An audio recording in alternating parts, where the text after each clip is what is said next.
Hello and welcome once again to the Tobago House of Assembly's Division of Education, Innovation and Energy's e-learning program.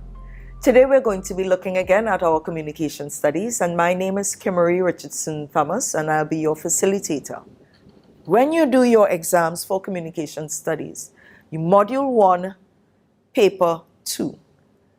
There are times when you're going to be asked in that question for that essay to comment on the reliability or the validity of the information presented. But what is reliability? What is validity?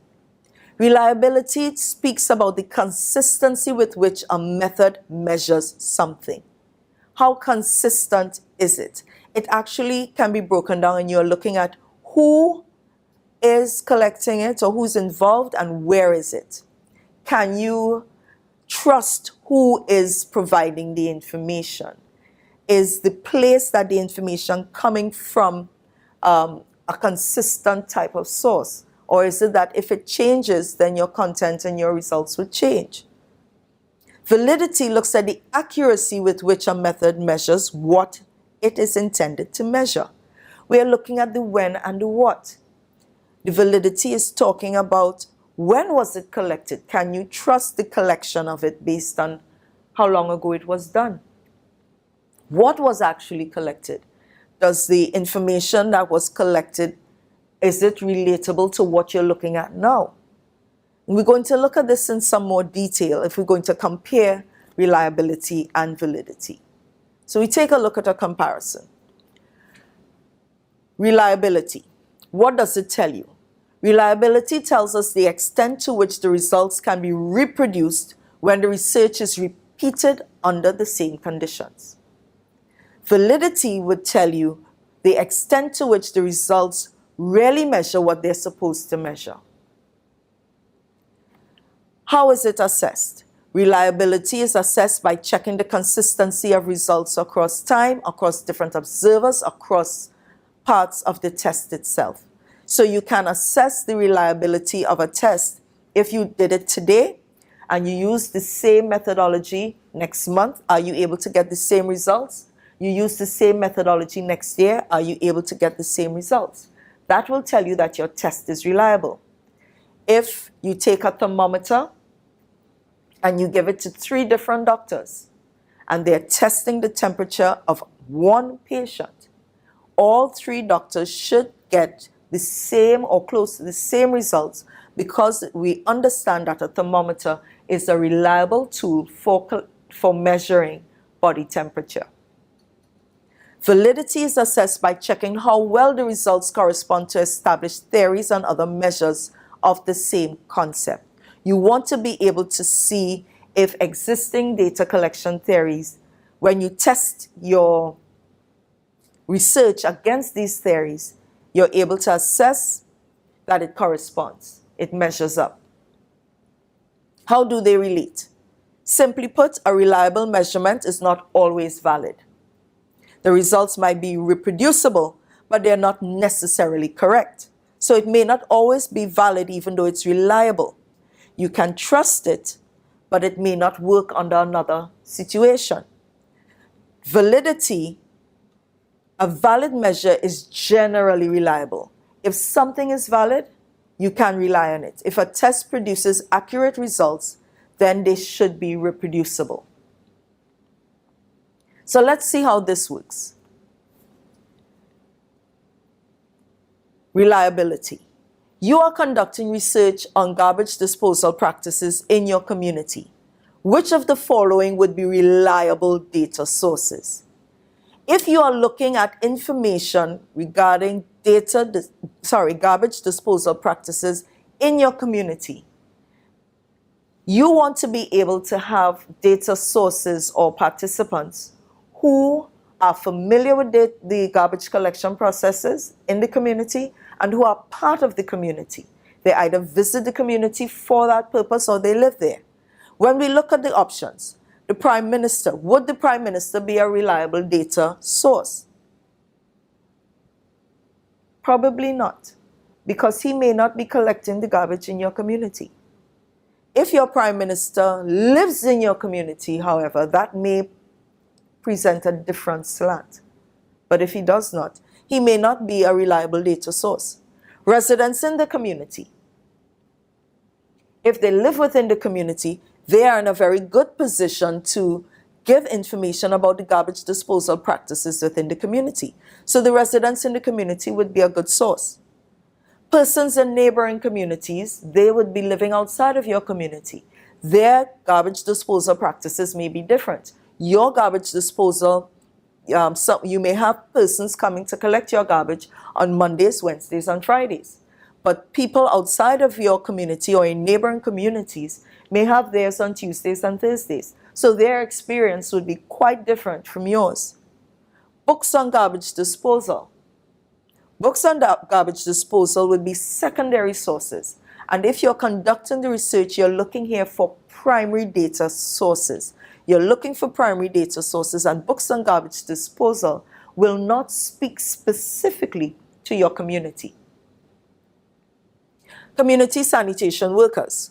Well, if they're the sanitation workers within your community, they are in a very good position to provide information about garbage disposal practices in your community. They can tell you probably where they collect the largest amount of garbage on a weekly basis. They can tell you probably even the kinds of garbage that's collected within the community, and they would be an excellent source. Anyone in your country? No. Anyone in your country, any and everybody in your country would not be able to relate to what is going on in your community. Internet articles on garbage disposal, again, those will be sources of secondary data collection, but they will not speak specifically to your community.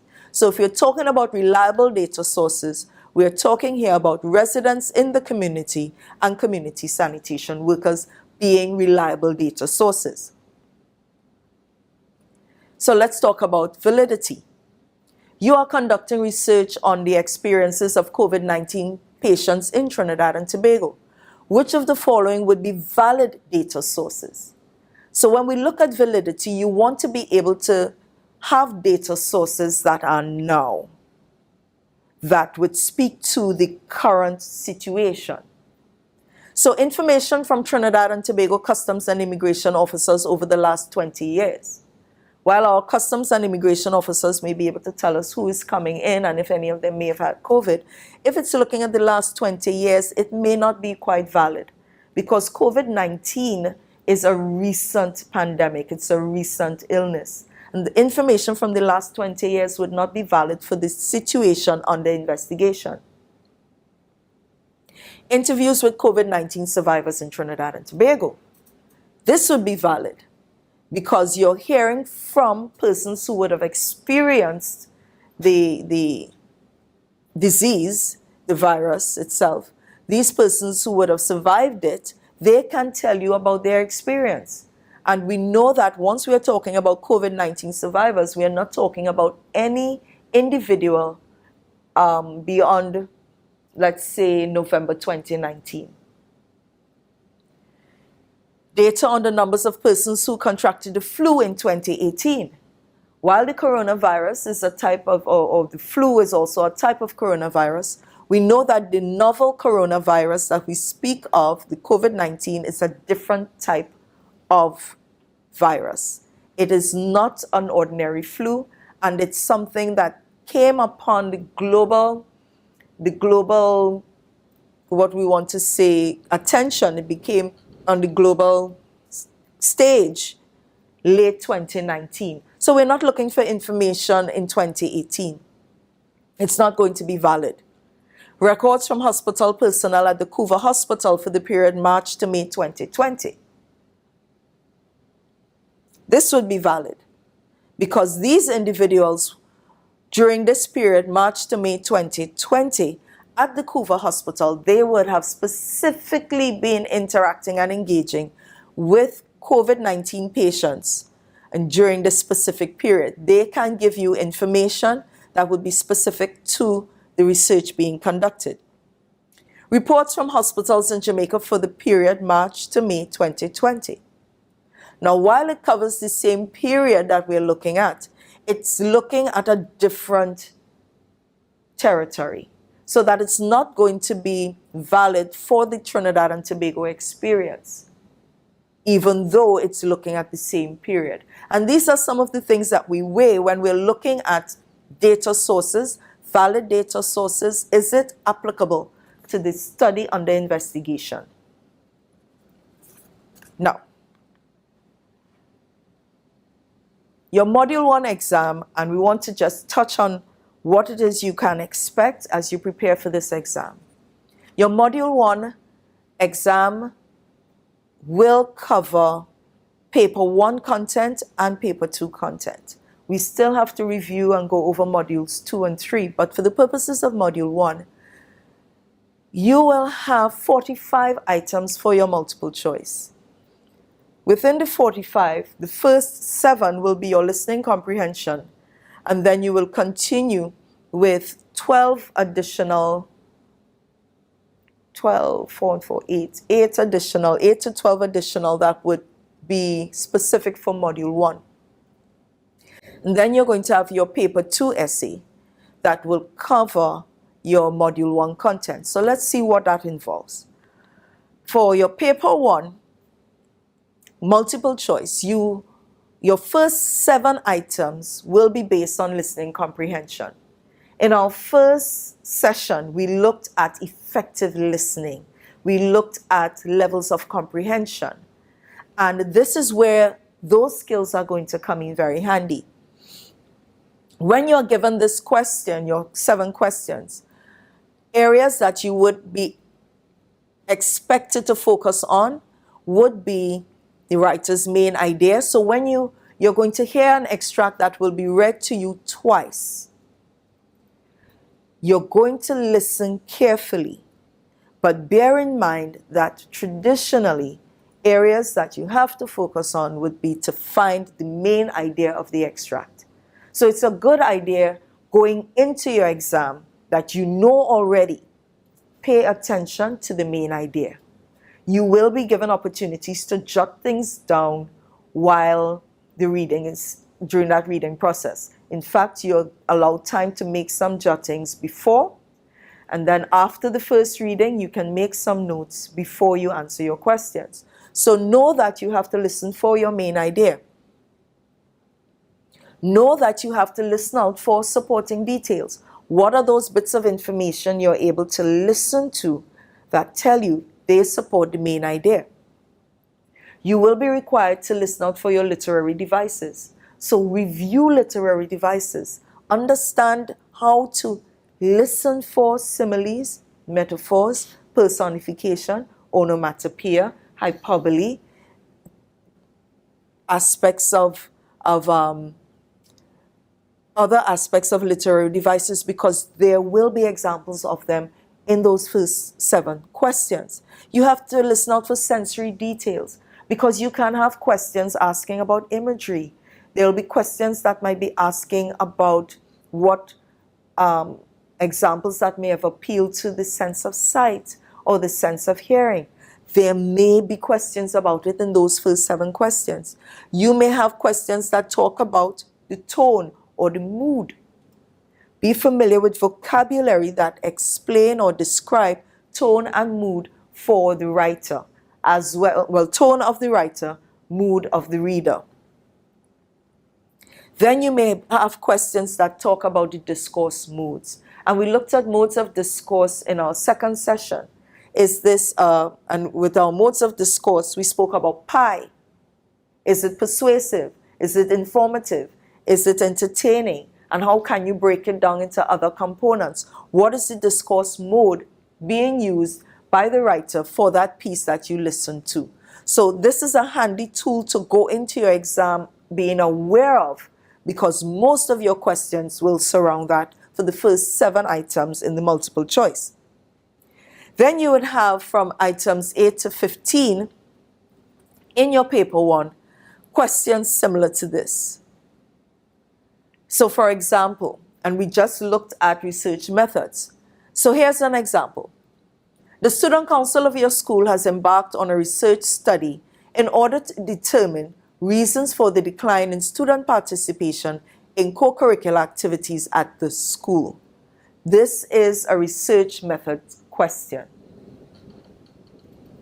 The first question we can ask, and you're going to get combinations of these types, where they'll present you with a scenario, and then you are going to be required to select the most appropriate answer, the correct answer for the question that you've been presented with. So the most appropriate method of data collection for this type of study, and your options are questionnaire, direct observation, focus group, document research.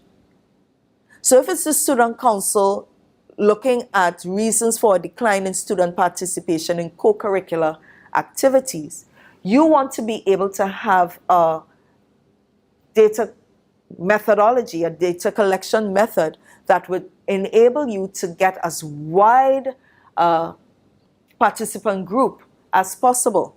When we went through the different types of data collection methods, we're able to determine that questionnaire really allows you to get a large number of participants. Direct observation and focus groups give you smaller groups that you can interact with, and document research is a secondary source. What we're looking at here, you want to find a primary data collection source and one that allows you to get as wide a cross-section of the student population would be your questionnaire. A second question asks, one weakness of conducting interviews as a data collection method is. And we went through advantages and disadvantages of all of the data collection methods. And wherever you see weakness, this is asking for the disadvantage. What is a disadvantage of using interviews as a data collection method? Our options are costly to conduct, limited size of interviewee population, flexibility of the questions, and able to capture verbal and nonverbal language. When we go back to our information on disadvantages of conducting interviews, we're able to determine that a disadvantage is the limited size of the interviewee population. If you're doing interviews, you're not able to use as wide a cross-section of the population. Your sample size will be a lot smaller. So that's the disadvantage if you decide to use interviews for this specific research. Then you have a question like this. The council has decided to use questionnaires to collect data. The most efficient method of administering the questionnaire is face-to-face, via telephone, via conventional mail, or online. Again, it requires you to identify advantages and disadvantages of this particular mode of data collection. If you want to be able to get as many responses as possible from your questionnaire, because one of the disadvantages we identified is that sometimes you have difficulty getting back information from the participants. So that if we want to be able to get as many responses as possible, the most efficient method of us administering the questionnaire will be using the face-to-face method. So that as you give it out, you are able to get your responses, collect your questionnaire, and you have as many responses as you possibly can. And the fourth question says, the research design in this case will be what?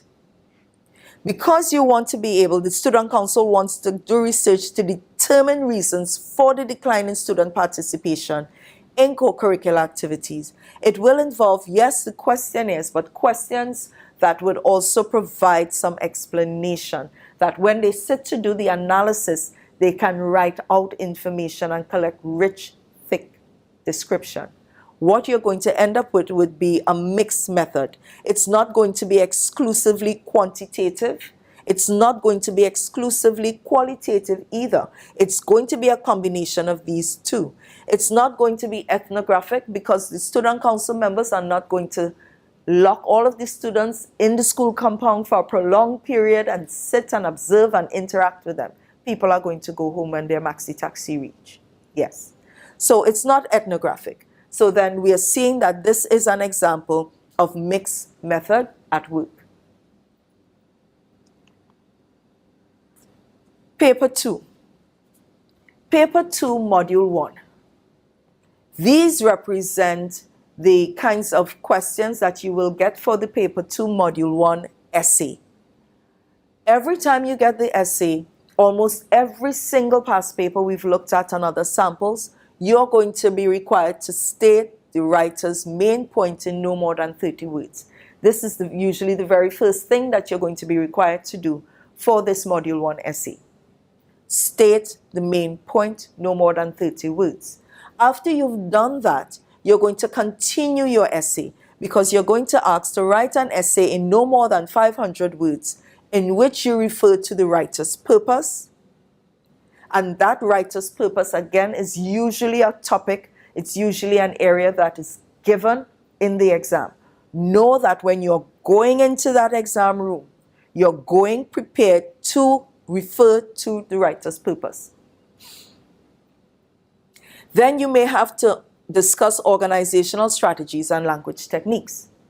Over the years, we've seen where this has shifted sometimes, where you may have to identify organizational strategies and language techniques, or organizational strategies or language techniques, but you may have one or two or combination, but know that you have to prepare yourselves to discuss these organizational strategies and language techniques. And in our last session, and I'll remind you, our organizational strategies would be like how you would lay out a table if you're going to have a particular type of setting. If you're having a formal dinner, how you lay out that table will be different to if you're having a friendly line, how you're going to lay out your table. The organizational strategies, how are you going to, or how did the writer lay out the information that's being presented? Language techniques would be like the ingredients in the meal. What are those ingredients used that will tell you what kind of meal it is? For language techniques, what are the ingredients, the language techniques that were used in that piece of writing that help guide you to tell you what was the writer's purpose? You may be asked to discuss the writer's tone. What we've seen over the years is sometimes a combination of information that would involve the main point, writer's purpose, organizational strategies and language techniques, and or tone or reliability or validity.